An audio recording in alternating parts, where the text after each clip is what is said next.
Before I formally start, I want to take a moment and give gratitude to all of my teachers.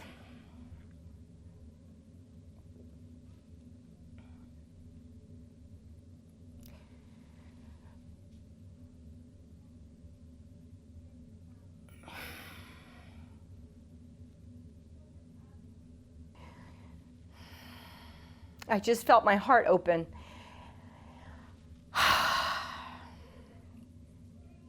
Thank you. So I started by saying my personal journey always was, who am I? What am I doing here? What is my contribution? That's been my primary motivation of life. So I ask you, do you know who you are? A lot of us know we're female or male. We know that we're students. We know that we're cooks. We know that we're mothers. We know that we're friends. We know that we're brothers and sisters. But we are so much more. Part of the embodiment process has to do with being able to completely have the awareness and the connection of literally our own divine self in our body. There were masters before us that demonstrated this. And the one reason why they could perform miracles and have left so much information that today we still seek to understand and reflect upon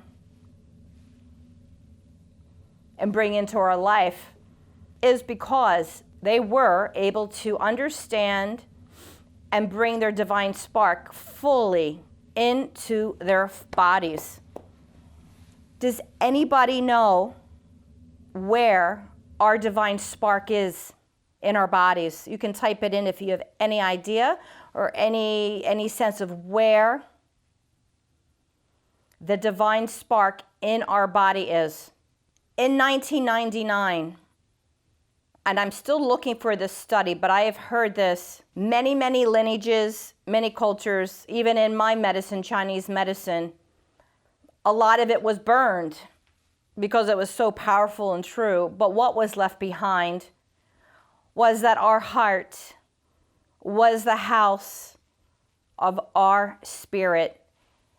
The spirit that was and is made in the image of the Most High. It's our hearts. Does anybody know when we look to the external world where we see heart reflected in nature? Fire, light, fire, the sun. And again, there's so much about what fire can do, how we can use it regularly to wake up our divine spark. In 1999, there was research that was done. A lot of scientists, I believe it comes from Germany, did studies of patients, thousands and thousands of images of the heart that had these almost like super ability to scan the heart. Let me show a picture. It's really nice. It's the picture of our heart. It's beautiful. You know, our heart has 4 chambers, right? It beats. It has a pulse.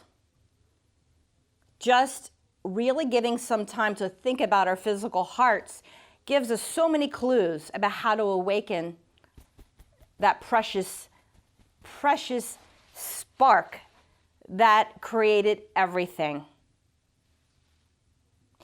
So these scientists found that deep within our heart were this very complex systems of over 40,000 cells that configured a neural network that could think and feel independently of our cranial brain.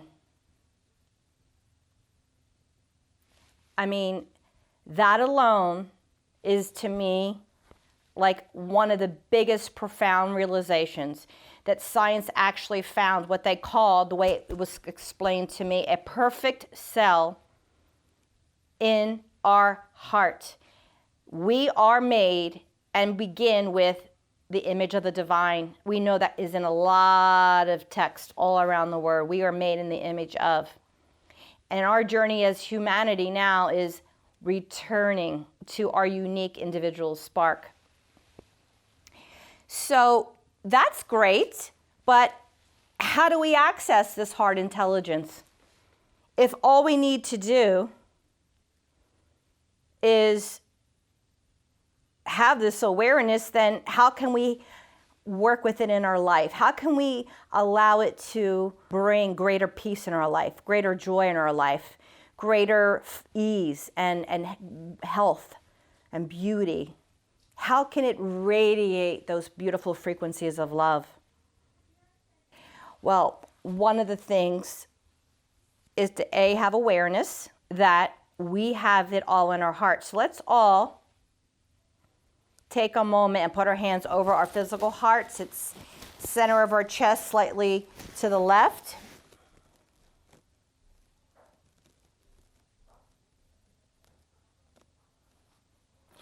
This seems so simple. But if we're going to spend time meditating and creating that sacred time, have a practice perhaps of really feeling your heartbeat. Your heartbeat is your inner song. It's your inner vibration, the inner resonance that is constantly flowing through your body. Our cells, our heart is waiting for us to decide to unlock the key. How do we unlock the key? We feel our heart with non-judgment. There's no roadmap.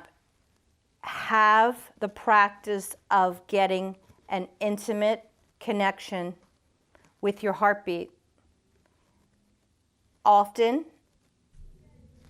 what we initially feel, or the layerings, right? The layering, the conditioning, the trauma,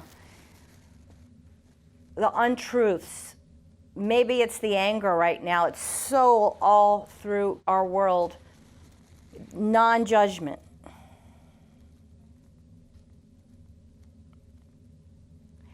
Now there's another piece. When a baby's born, what does every doctor and mother and father literally await for? The baby to what? Take their first breath.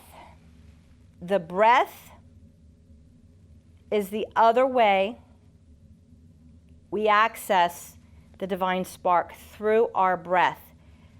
I'm going to show you something else. This is very interesting. I'm taking this one step further. Some of this might sound very yogic, very Buddhist, but there is a reason why. We are looking to communicate and give instruction to the spark in our heart, remembering and honoring that that spark is our divine teacher.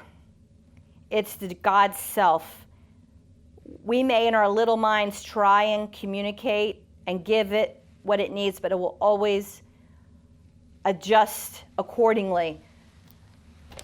So not only do these neurons have an independent consciousness, and these neurons in the heart have an independent thinking process, that very connection. So let's look at a rose real quick. Look in nature. This is like the heart chakra. All the many layers, the delicate layers of our beautiful divine self. And as we get closer and closer inward, it gets tighter and tighter and tighter and tighter and tighter. Studying a rose can tell you a lot about the human process, because deep within the rose is our first sort of spark. It's the seed. We start off as a spark, a seed at conception, and like a seed that gets planted in the earth, gets planted in our bodies, it has everything we need. It has our history. It knows everything about our past. It knows everything about our present. And in that space, it knows everything about who we are and our future selves. And that information extends through our body. Our heart beats blood. Our blood flows everywhere. Let's look at acupuncture.